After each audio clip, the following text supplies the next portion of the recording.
Bonjour et bienvenue dans cette nouvelle vidéo dans laquelle je vais vous montrer, je vais vous expliquer l'architecture Angular. Donc on va voir ensemble les différents éléments qui font partie d'une application créée avec ce framework Angular pour développer la partie front-end bien sûr. Donc, et leur raison d'être. Donc on va découvrir ces éléments.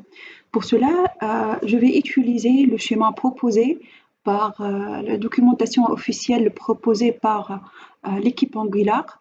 Donc voilà, on va voir ensemble les différents éléments ou les différents concepts proposés dans ce schéma et on va après essayer de décortiquer chaque élément. D'accord? On va essayer de comprendre chaque élément. Donc voilà, dans cette présentation, on trouve qu'il y a les parties modules. Donc dans une architecture Angular, on trouve cette notion de module. On trouve aussi qu'il y a cette notion de template. Donc on va essayer de dégager, voilà, de comprendre c'est quoi le template. Donc ça se voit qu'on va utiliser les balises. Donc c'est-à-dire c'est la partie visible de l'application, c'est la partie qui va représenter l'interface.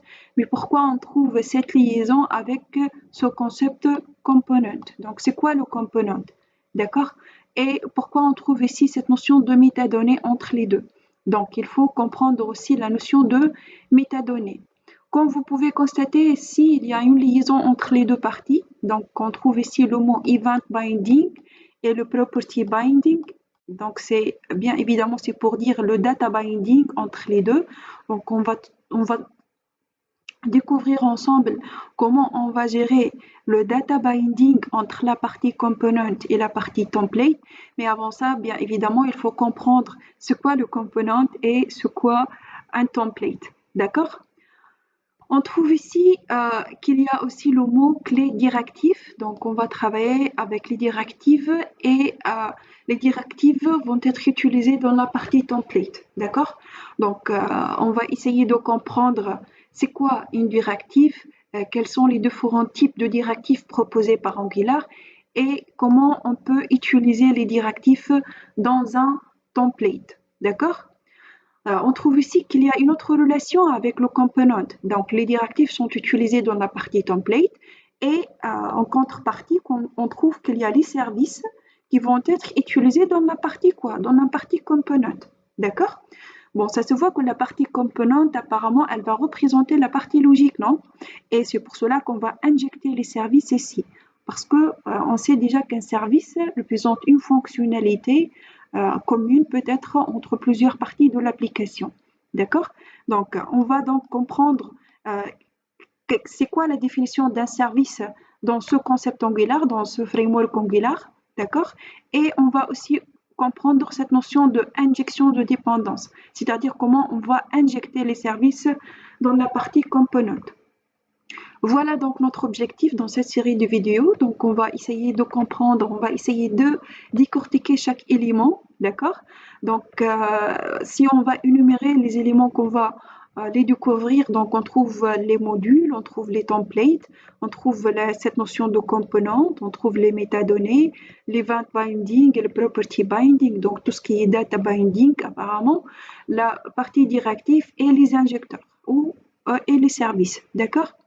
Voilà, donc j'ai préparé ce tableau pour voilà, énumérer la liste des éléments et on va commencer dans notre formation par la découverte ou par comprendre cette notion de module et les métadonnées. Donc, et après, on va essayer de travailler sur les autres éléments, d'accord? Donc, comme on a déjà discuté ici, donc on a la partie module, la partie component, template, metadata, le data binding, c'est pour dire event binding ou property binding, d'accord?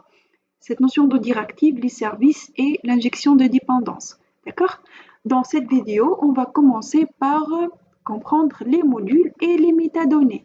Donc, la question, c'est quoi un module et c'est quoi un métadonnées? D'accord? Voilà. Angular est modulaire, c'est-à-dire c'est une application, donc lorsqu'on parle d'une application Angular, on parle d'une application qui est composée par des modules. C'est quoi un module? Donc un module est un mécanisme pour regrouper des composants, des directives, des services qui sont liés d'une manière qui peut être combinée, donc ce module, donc il peut être combiné avec d'autres modules pour créer une application. D'accord? Donc dans une application Angular, on va trouver au moins un module pour assurer le fonctionnement de l'application. D'accord? C'est-à-dire qu'une application Angular peut être considérée comme un puzzle où chaque module qui va représenter une pièce de ce puzzle est nécessaire pour pouvoir voir l'image complète. D'accord? Donc l'application Angular, c'est une application modulaire. Et si vous consultez l'arborescence de votre application, donc vous allez trouver qu'il y a un dossier, c'est le dossier app, et le dossier app représente quoi?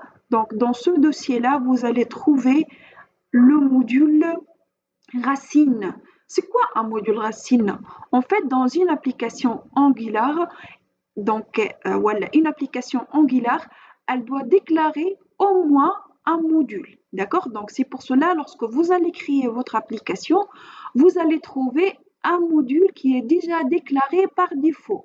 Et on dit que cet module est le module racine ou le module root de l'application. C'est-à-dire que ça va être le premier module téléchargé lors de lancé lors du lancement de votre application. D'accord? Donc, dans ce dossier app, vous allez trouver plusieurs fichiers. D'accord? Et on va découvrir ensemble ces fichiers. Mais vous allez trouver ce fichier appmodule.ts. D'accord? Donc, par convention, le module racine est appelé appmodule et la déclaration de ce appmodule se trouve dans ce fichier appmodule.ts. D'accord? Donc, on va maintenant découvrir le contenu de ce fichier appmodule.ts. Donc, une application Angular, c'est une application modulaire composée par un ou plusieurs modules.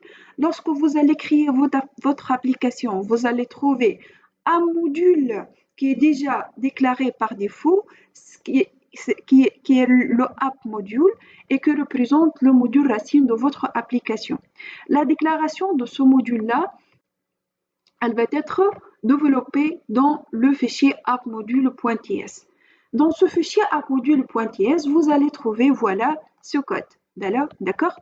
Donc, on va essayer de comprendre le contenu de ce fichier. D'accord?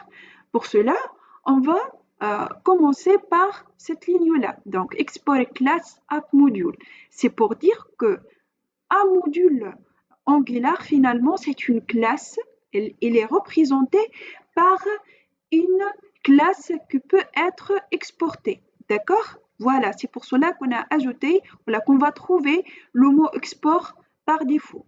D'accord? Donc voilà, un module, c'est une classe. Mais à part cette déclaration de classe, on trouve ce bloc de code. C'est quoi ce bloc de code?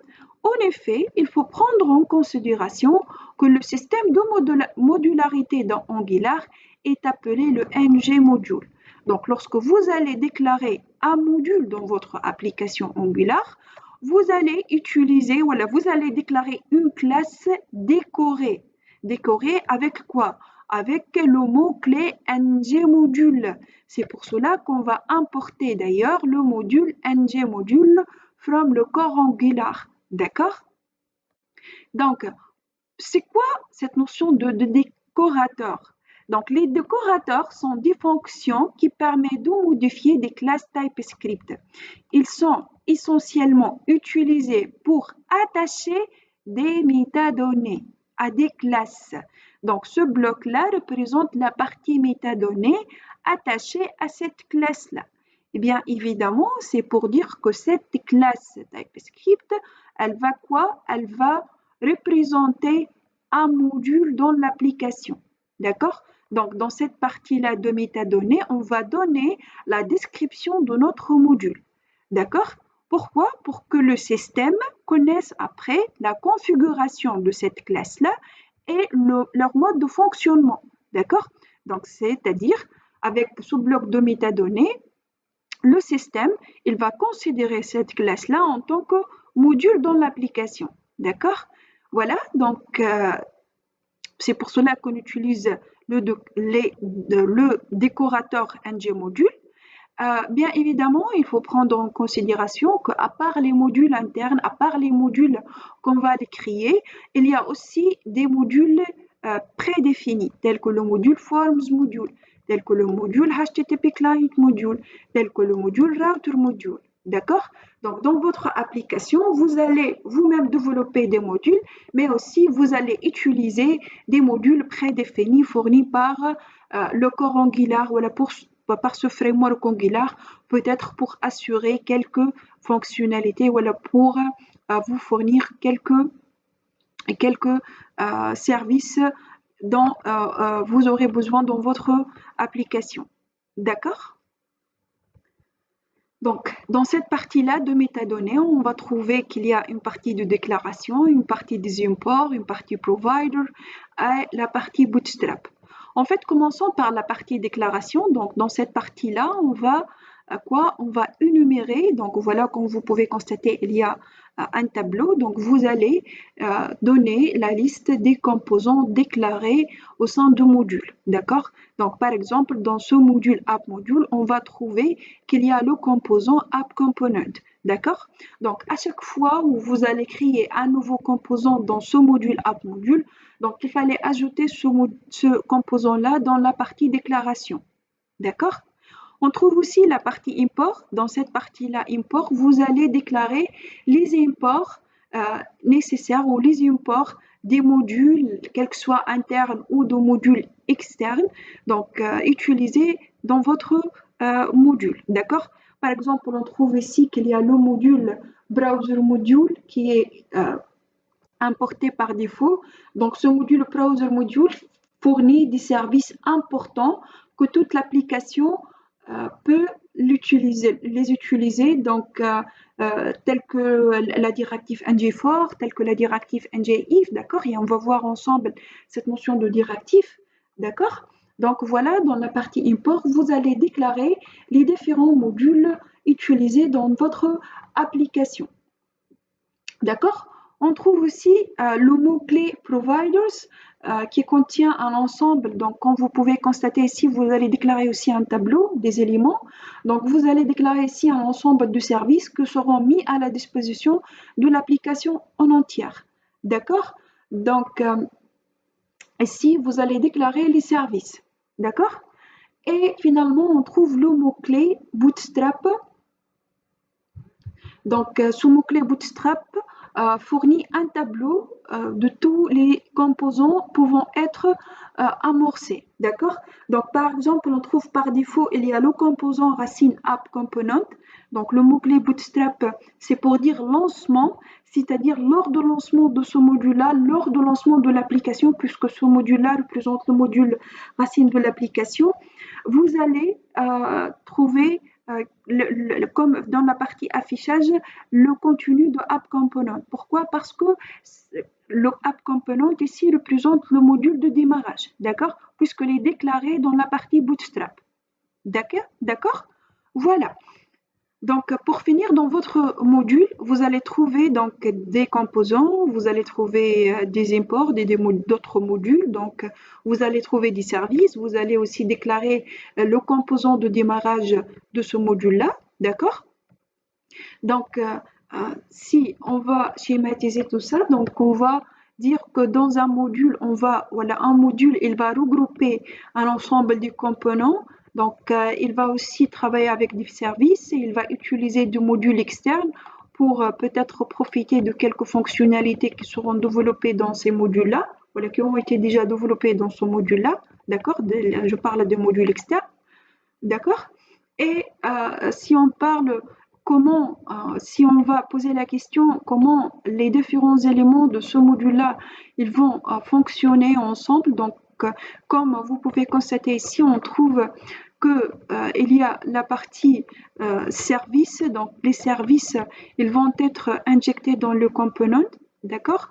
Donc, le component et la partie template qui vont ensemble construire l'élément composant web, d'accord? Et on trouve aussi les directives qui vont être par la suite utilisées dans la partie template. Voilà. Donc l'essentiel pour cette partie de cours, c'est le fait de comprendre cette notion de module. Donc une application Angular, pour résumer, une application Angular, c'est une application qui possède au moins un module, donc le root module, nommé par convention app module.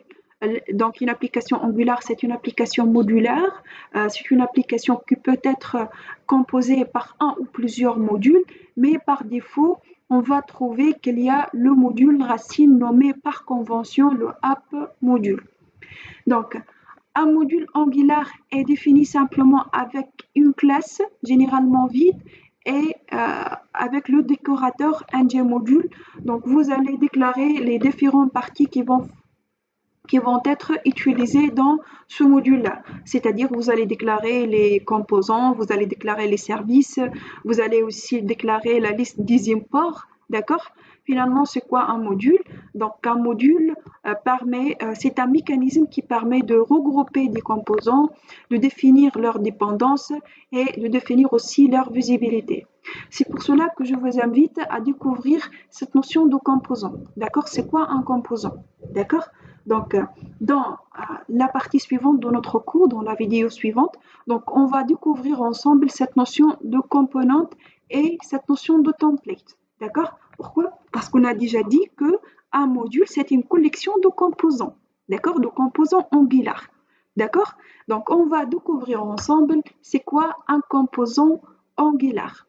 D'accord? On a déjà présenté le principe de module, c'est quoi un module, et on a déjà parlé de métadonnées, donc les métadonnées qui permettent de définir, qui permet de décorer une classe pour dire que cette classe-là, elle va jouer le rôle d'un module dans une application Angular.